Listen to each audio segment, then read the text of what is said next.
할렐루야. 우리 하나님께 영광 돌립니다. 2월 첫 주일 가정 예배입니다. 신앙 고백 드리겠습니다.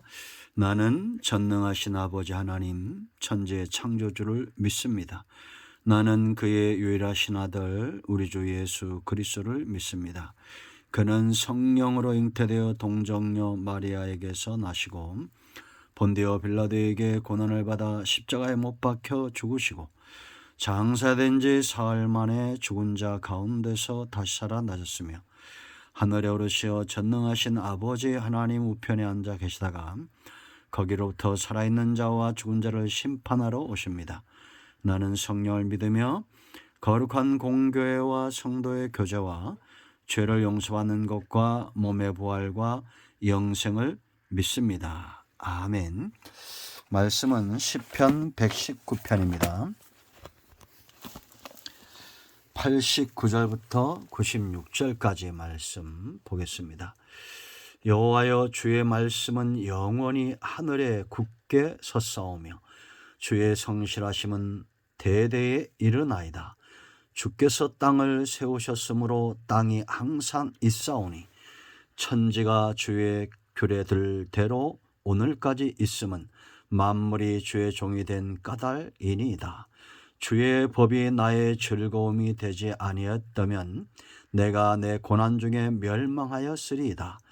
내가 주의 법도들을 영원히 잊지 아니하오니 주께서 이것들 때문에 나를 살게 하심이니이다. 나는 주의 것이오니 나를 구원하소서. 내가 주의 법도들만 찾았나이다. 악인들이 나를 멸하려고 엿보나 나는 주의 증거들만을 생각하겠나이다. 내가 보니 모든 완전한 것이 다 끝이 있어도 주의 계명들은 심히 넓으니이다. 아멘. 여러분 92절 말씀을 보면 주의 법이 나의 즐거움이다 라고 말합니다. 여러분 행복하십니까? 즐겁습니까? 기쁨이 넘치고 있습니까? 성경이 말하는 이런 즐거움, 기쁨은 한순간적인 것을 말하지 않습니다. 내 속에서 샘솟듯이 솟아나는 샘물과 같은 것이다, 이렇게 보면 됩니다. 여러분, 세상에서는 이런 즐거움이 없다고 해도 무방하죠. 아무리 좋은 사이도 틀어지기도 합니다. 부모와 자식 간에도, 사랑하는 연인 간에도, 부부 간에도 어떤 관계든지 항상 좋을 수는 없습니다. 그러나 성경은 항상 즐겁고 항상 우리 안에 하나님이 주시는 샘솟는 기쁨을 경험할 수 있다라고 말합니다. 그러므로 이 기쁨을 체험하면 어떻겠습니까? 스트레스가 만병의 근원이라고 말하죠. 요즘 이제 성경에 있는 내용들이 의학적으로도 많이 입증이 되고 사람들이 성경에 있는 줄도 모르고 따라하는 경우도 많습니다. 우리 마음이 즐거움과 기쁨으로 회복이 되면 어떤 질병도 이길 수 있는 면역력이 강해진다라는 겁니다. 여러분, 이 기쁨과 즐거움 사람들의 삶의 목적이죠. 그렇지 않습니까? 정말 행복이 사람들의 목적이 아닙니까? 그런데 이러한 즐거움은, 행복은 어디에서 오겠습니까? 만족에서 온다는 겁니다.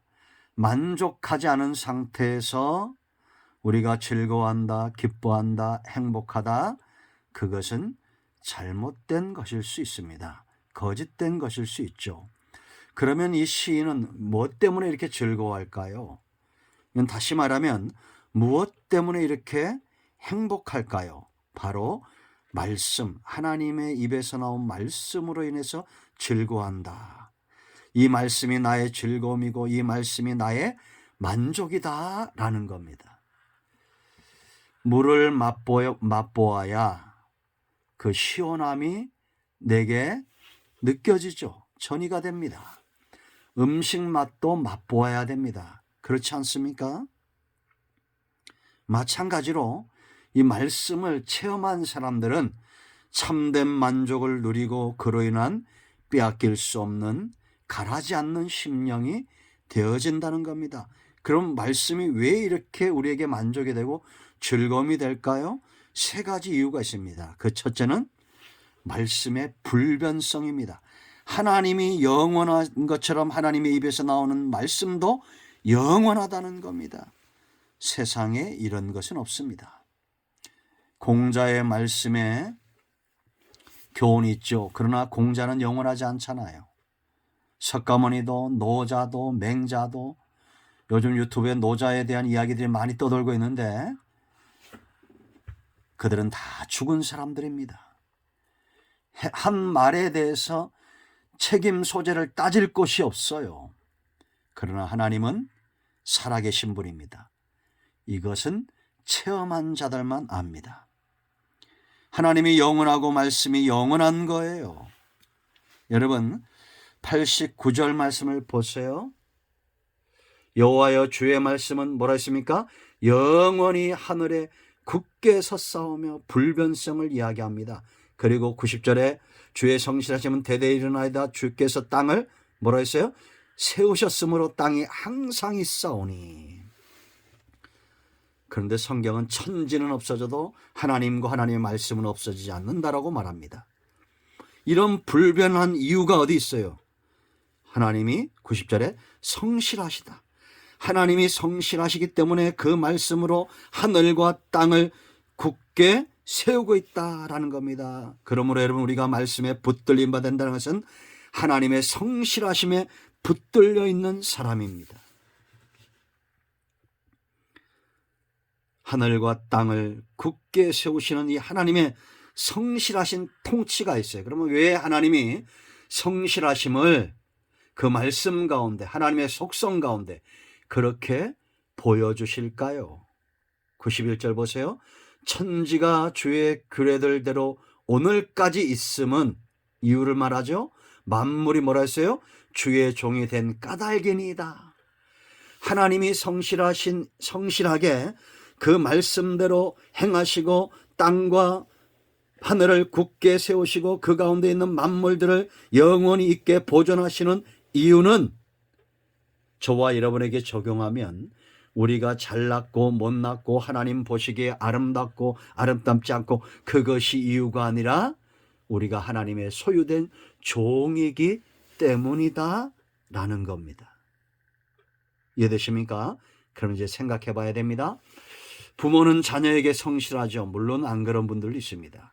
그런데 정상적인 부모는 자녀가 병들거나 연약하거나 그러면 내버립니까? 더 성실하게 보살핍니까? 더 성실하게 보살피겠죠. 그렇지 않습니까? 마찬가지입니다. 하나님은 죄인들을 향해서 그 인자함과 선하심을 버리시는 분이 아니에요. 사망의 음침한 골짜기에 있는 양을 향해서 원수의 목전에 있는 양을 향해서 선한 목자이신 하나님은 그 인자심과 선하심으로 목양하시는 분입니다. 놀랍지 않습니까? 하나님은 지금도 불변하시고 말씀도 불변하시고 자기 백성을 향한 성실하심을 그 끈을 놓지 않습니다. 체험하시기 바랍니다. 두 번째, 왜 말씀이 우리를 만족하게 하느냐? 이 말씀은 살아 역사하는 말씀이에요. 히브리서 4장 12절에 있는 대로 자위의 날선 검보다 예리하여 우리의 영과 혼과 관절과 골수를 찔러 쪼개는 역사가 있습니다.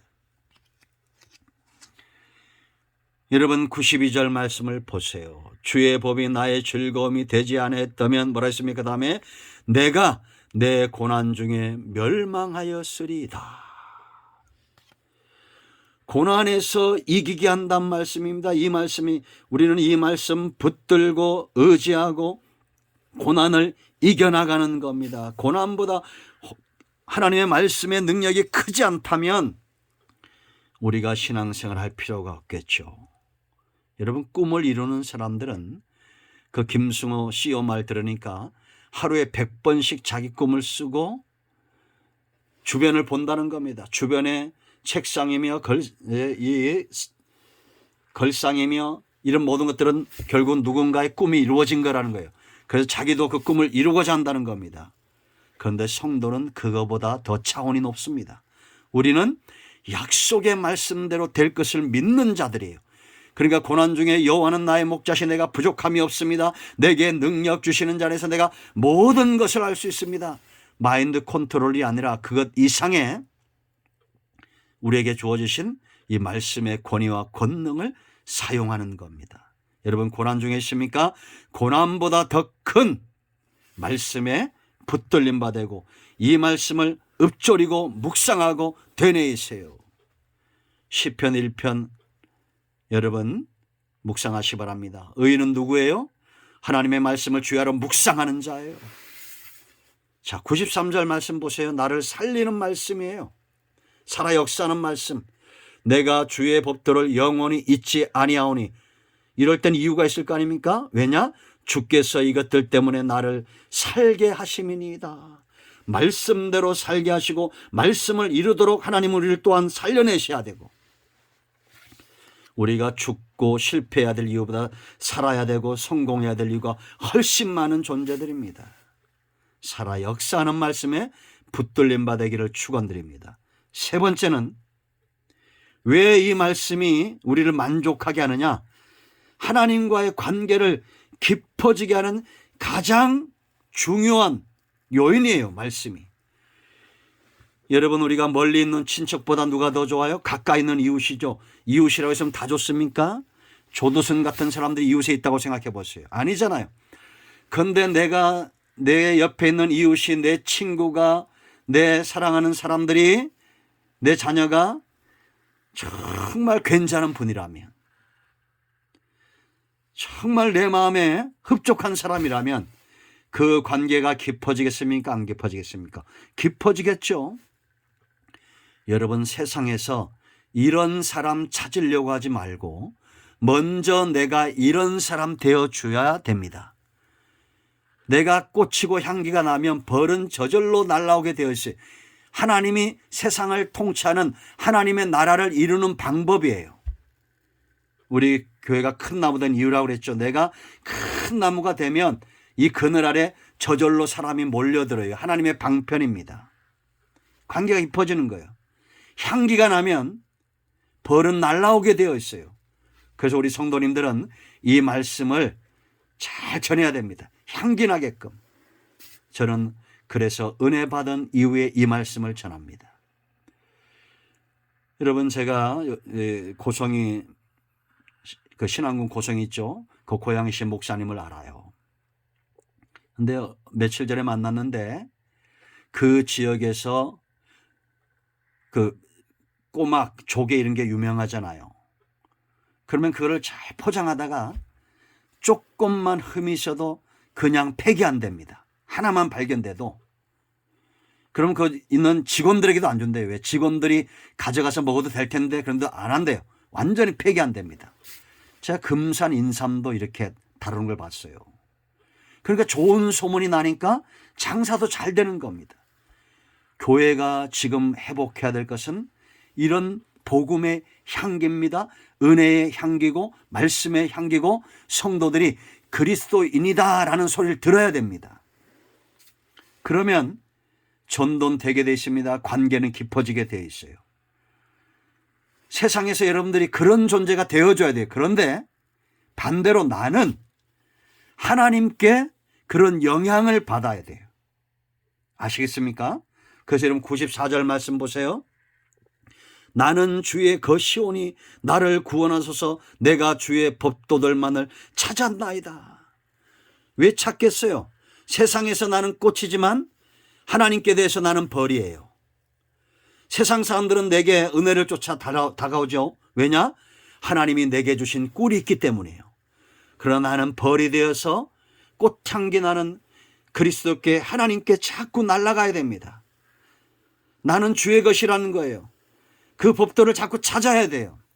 그러므로 어려우면서도 자꾸 말씀을 묵상하고 말씀을 들어야지 자꾸 사람들 찾아다니고 친구 만나러 가고 그러면 안 됩니다. 바쁘게 사는 사람들 찾아다니지 말고 자리에 앉아서 말씀을 깊이 묵상하세요. 따라합니다. 나는 세상에서 꽃이다. 하나님께 대해서는 벌이다. 아시겠습니까? 95절 말씀 보세요.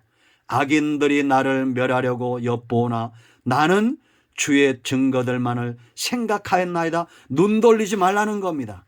악인들, 고난 눈 돌리지 말고 누구만 생각해요? 하나님만 생각하셔야 됩니다. 하나님만 생각하시고 주의 증거들만 생각하세요. 묵상을 하는 겁니다. 그 김승호 CEO 재산이 1조라잖아요. 그런데 학교 다닐 때는 30등 했답니다. 사업 망한 아버지 때문에 정말 어렵게 살았대요. 그런데 지금은 재산이 1조예요. 이분이 하는 말이 무슨 말을 하냐? 생각은 물리적 힘이 있다는 겁니다. 우리가 손발만 물리적 힘이 있는 것이 아니라 이 손발을 움직이는 게 뭐예요? 생각이잖아요. 그렇게 말하더라고요. 어떻게 그렇게 성경을 아는지 몰라요. 우리는 하나님의 말씀을 주야로 묵상하고 악인들에게 한숨도 쉬지 마세요. 문제 때문에 한숨도 쉬지 마세요. 주의 말씀을 생각하십시오. 96절 보세요. 내가 보니 모든 완전한 것이 다 끝이 있어도 사람과의 관계도 세상도 돈도 완전한 것 같죠. 명예도 권력도 완전한 것 같죠. 아니에요. 다 끝이 있어요. 그러나 주의 계명들은 심히 넓습니다. 우리가 이 땅에서 여러분 100km, 200km, 300km, 500km 달려도 끝을 알 수 없는 것이 하나님의 말씀이고 하나님의 사랑과 긍휼하심이요. 그러므로 관계가 안 깊어질 수가 없어요. 여러분 동네 야산만 가본 사람은 히말라야의 깊은 산을 알 수가 없습니다. 그렇지 않습니까? 동네 개울에서 수영하던 사람은 대서양 한가운데 갖다 놓으면 두려움에 떱니다. 그렇죠? 그러나 그 강에서 사는 사람은 헤엄치는 거예요. 제가 예를 들까요?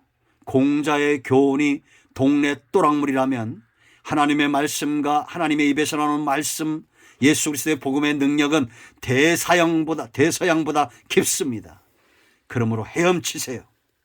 이 관계를 깊이 맺어야 됩니다.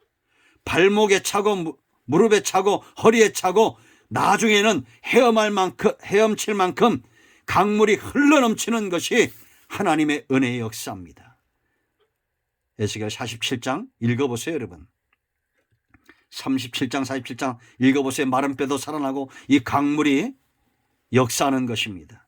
여러분 모두가 이와 같은 은혜에 깊이 뿌리내기를 축원드립니다. 할렐루야, 아멘. 이제 가장이 마무리 기도하시고 합심 기도하시고 주기도문으로 예배를 마치기 바랍니다. 오늘도 응답이 임하였습니다. 아멘.